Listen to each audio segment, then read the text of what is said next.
నెల్లూరు జిల్లా రామాయపట్నం పోర్ట్ నిర్వాసితులు తమ సమస్యలను పరిష్కరించాలని కోరుతూ నిరసన చేపట్టారు. కర్లపాలెంకు చెందిన గ్రామస్తులు గత 5 రోజులుగా ఆందోళన చేస్తున్నారు.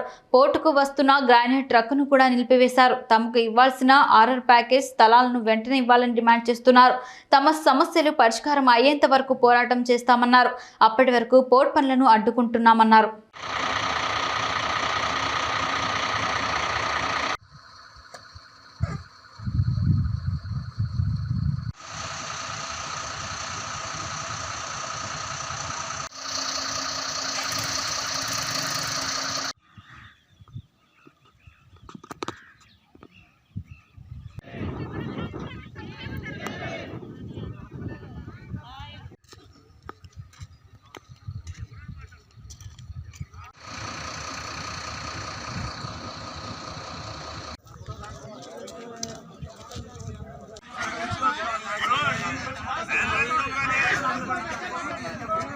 న్యాయమైన సమస్యను ప్రభుత్వం వెంటనే రామాయపట్నం పోర్టు మత్స్యకారుల సమస్యను ప్రభుత్వం వెంటనే పరిష్కరించాలి. రామాయపట్నం పోర్టు మత్స్యకారుల యొక్క సమస్యను వెంటనే మత్స్యకారుల ఐక్యత